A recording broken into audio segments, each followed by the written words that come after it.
Hi, I'm Igor Smirnov, and this is the second part of a lesson how to eliminate blunders.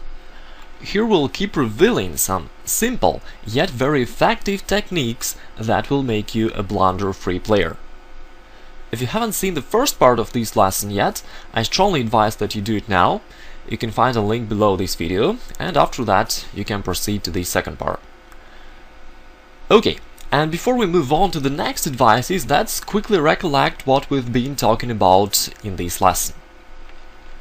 We came to know that a blunder is the main reason for loss in amateur games. Therefore, if you can eliminate blunders from your games, this one change alone can bring a significant positive impact on your play. And in this lesson we're learning the anti-blunder techniques for the whole process of a game, starting from the very beginning until the end. In the first part of this lesson we have analyzed the pre-game preparation, also we analyzed an opening stage, and we came to the middle game stage. As for the middle game stage, we have learned one very important rule, which states that you always should keep track of your opponent's plans. Practically this means that after an opponent's move, before starting to think about your own ideas, first of all, you need to keep track of your opponent's plans. You need to ask yourself a question: what is an idea behind the last opponent's move, and what is he going to do next? That's where we ended the previous lesson, and now let's move forward. Okay, imagine you're playing a game and your opponent just has played his move. So now it's your turn. As we already know, first you need to think about an opponent's last move. And okay, let's say you have done it already, you revealed his plan and took it into account. Now it's time for you to think about your own following move and to detect the best one. After some thinking, you'll find the move which seems to be the best for you. Should you just play it? No, there is an important safety measure here. Before playing your following move on the board, you need to perform an anti-blunder check. This means that before playing your following move on the board, you need to ask yourself, which attacking, forcing replies can my opponent play? In most cases, your opponent has only a few eventual attacking replies and you can spot them easily. And only after you check his eventual aggressive replies and made sure that it's not dangerous for you, only then you may move on and play your move on the board.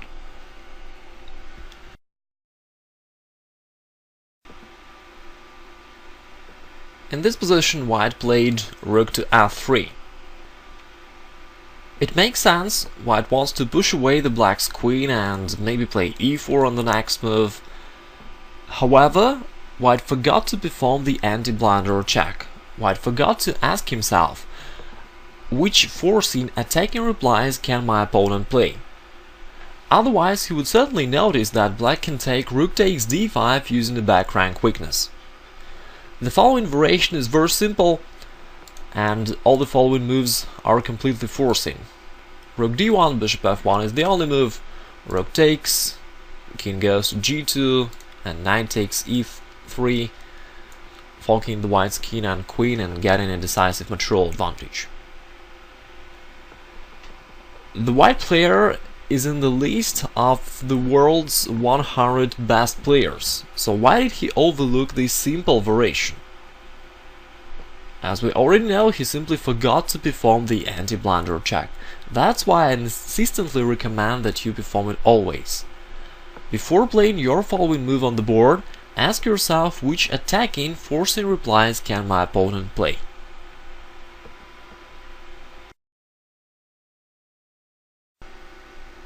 It's especially important to perform this anti-blunder check when you're going to play on an opponent's half of the board. That territory is controlled by his army, and therefore you must be especially careful. Now let me tell you one really cool thing. The last two techniques we analyzed together will help you to eliminate 80% of your blunders. This is certainly great. So take it seriously. Even if you don't remember anything else from this lesson, remember just these two rules and this will serve you very well. So first, after an opponent's move, ask yourself what is the idea behind that move and what is he going to do next. After that, think about your move, and once you decided what you're going to play, perform the anti-blunder check. Ask yourself which attacking replies can my opponent play. If you follow this process of thinking, you will eliminate most of your blunders. Okay, let's go to the next advice. Grasp the initiative. Practically, it's a lot easier to attack than to defend. A defender must keep an eye on all of the possible attacking possibilities of his opponent. You need to calculate variations precisely, and your single mistake can be fatal. This is a hard task and it's easy to overlook something. That's why it's not surprising that defenders blunder much more often. This means that you should grasp the initiative. If there is a critical position and you need to choose the right plan, choose the most aggressive one. If there is a branching point and you have several unclear and approximately equal possibilities, again choose the most initiative one. Don't be too greedy for material, strive for activity.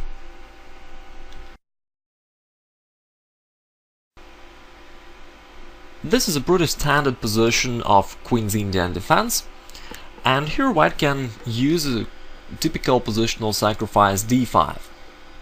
After e takes, white will go knight to d4.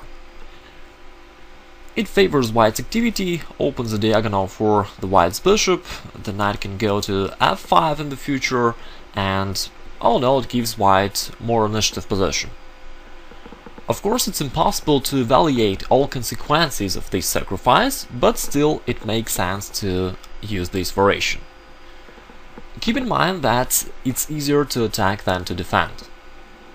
Keep in mind that if you have an approximately equal choice from several unclear possibilities, you need to select the most aggressive one. This is a proper practical approach.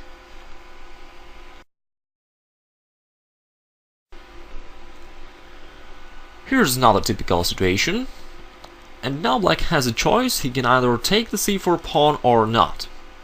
So what should you do in such situations? If black takes that pawn, he'll get a little material advantage, but at the same time it lets white to build a strong pawn center in the future. It will give white a space advantage and a lasting initiative. I recommend that you avoid such situations for black. Well, please hear me out. I'm not saying that d takes c4 is a bad move.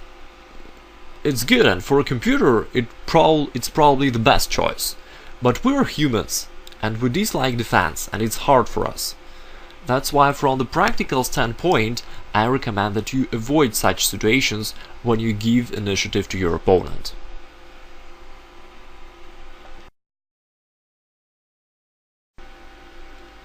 Of course, there is no rule that you can follow unthinkingly in 100% of situations.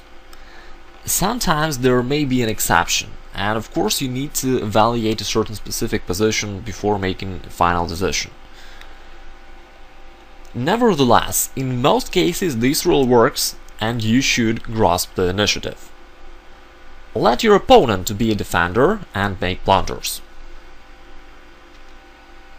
The last several advices I gave you were related rather to a middle game stage.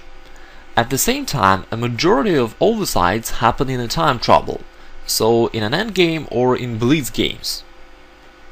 And you need to know how to deal with such situations. So what if you simply don't have enough time for thinking and for applying the previous recommendations we discussed? Then you should follow the next advice. When you're short of time, simplify the position and avoid tactical complications. Exchange pieces, avoid tense positions where a lot of calculations are required. Don't be involved in tactical complications. You simply don't have enough time to calculate all the resulting variations, to evaluate them properly, to perform the anti-blunder check we analyzed earlier. So let me emphasize, simplify the position, even if it's objectively not the most powerful plan.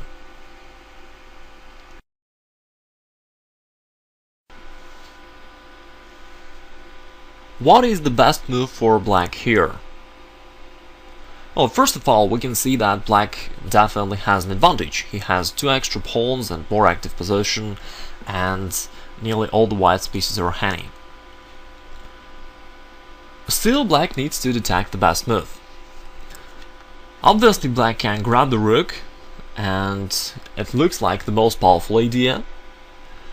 A computer suggests an unbelievable knight d6 move. It makes sense. After c takes and queen takes c2, the queen will be protecting the rook. That's the point.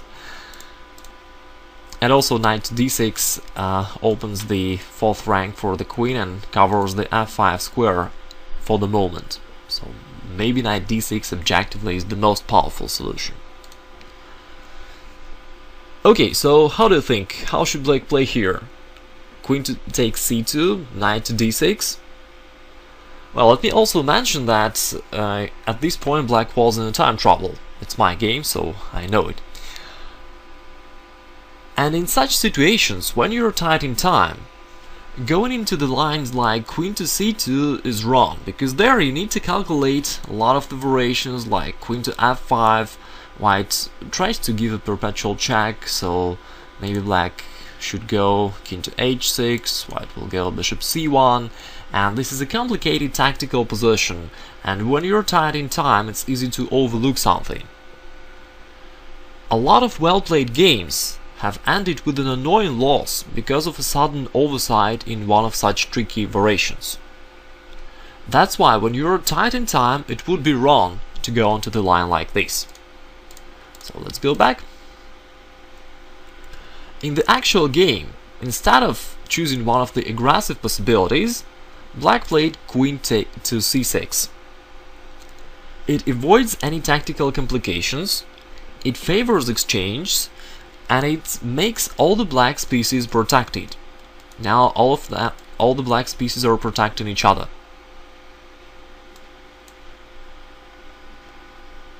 Here white made the last try. He played queen to f7, trying to take the h5 pawn, and black continued his idea with queen e8,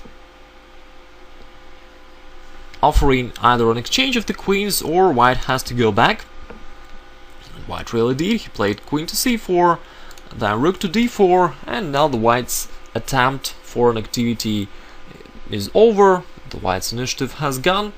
Black saved his mature advantage, and later on black won the game easily. So this is a correct practical approach. When you're tight in time, choose simple moves, avoid tactical complications, and try to make a position where all your pieces will be protecting each other.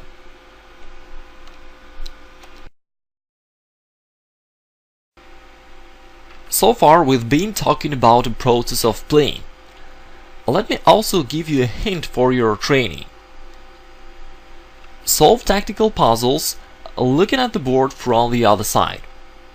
For example, if it's white's turn in this tactical position, you should flip the board and look at the position from the black side. This is a very effective training technique that develops your habit of thinking about your opponent's plans carefully. This training will help you to discover opponents' threats during your real games. During this lesson I gave you some recommendations of how to think during a game. Of course, it's not enough to be aware of these rules, you need to be able to apply them, you need to have an appropriate skill, a habit of thinking in this way. And before you can get this habit you need to train it.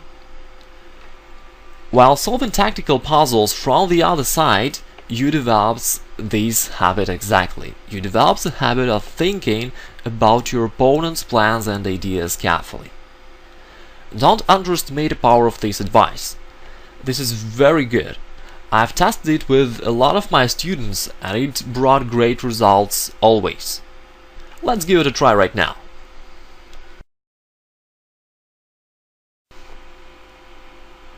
In this tactical drill, it's black's turn, so we should look at a position from the white side. Now please find a solution.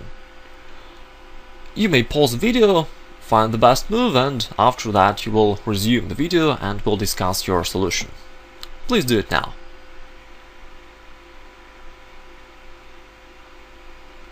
Okay, were you able to find the solution? Black should go bishop g1, and white has no sufficient defense against queen g4, where the white's king will be mating.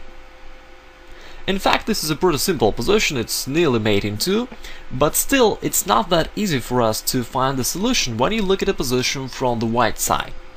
You see, this is kind of an unnatural task for us. Usually, you find the right moves for you. It's normal for us to detect all the candidate moves for yourself. It's normal for us to try to find the threats and combinations for you. But we don't have a habit of thinking about the opponent's ideas and candidate moves as much carefully. And that's why it's so important to train this skill. If you train it for some time, then you will always be able to find all of the opponent's threats and ideas, and so will be able to prevent them.